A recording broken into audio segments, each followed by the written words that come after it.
G'day guys, AFJ.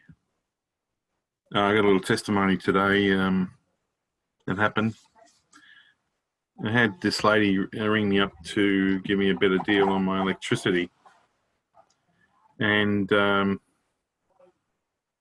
she managed to do that. But at the end of the call, she says to me, "Have you got any more questions?" And I said, "Yes. What's your name?" And she said, "My name's Abby." And I said, "Where you live?" And she said, "Hyatt." And I said, "What, in Melbourne?" She said, "Yes." I said, "Oh, great." I said, "How are you finding with the state of emergency, the state of disaster, the stage 4 restrictions that's happening here in this city and nowhere else in the world at the moment? How do you feel about that?" She said, "Oh, it's not good." I said, "So where are you working from now?" She said, "I'm working from home."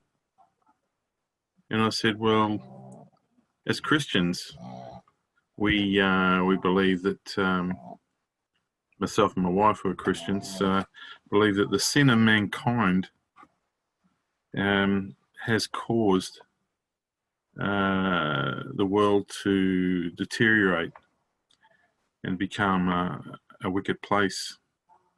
And it's, as you probably gathered, it's becoming more and more wicked all the time. And but the good news is Jesus is coming back for his bride.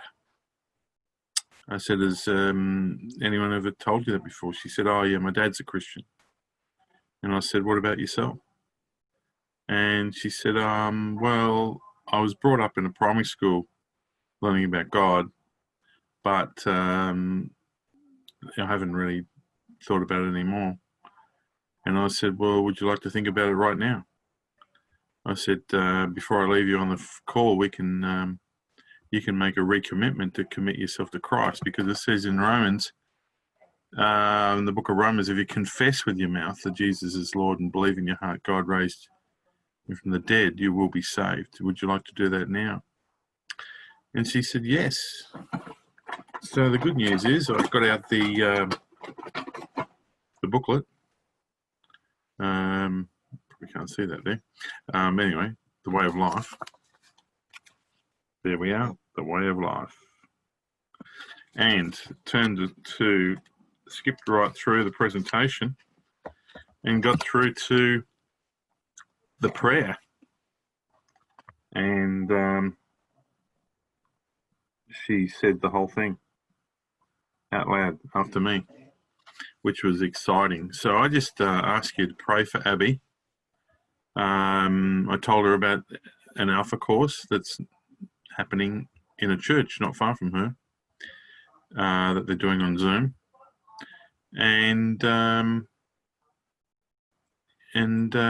So just pray for Abby that she goes on with discipleship. I told her that we would continue discipling with the touch of his hand on Zoom.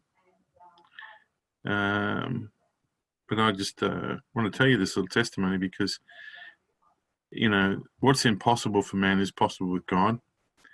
We are in stage 4 lockdown. We can't go anywhere. Only one person is allowed to go shopping. We can't go anywhere after 8 at night. We can't go to the shops for food after 8. But there you go. The Lord brings a lost soul over the phone, rings me up 9 o'clock this morning, and then half an hour later gives her life to Jesus. Praise God. So we can still bring people to Christ even when it all seems hopeless. So praise God.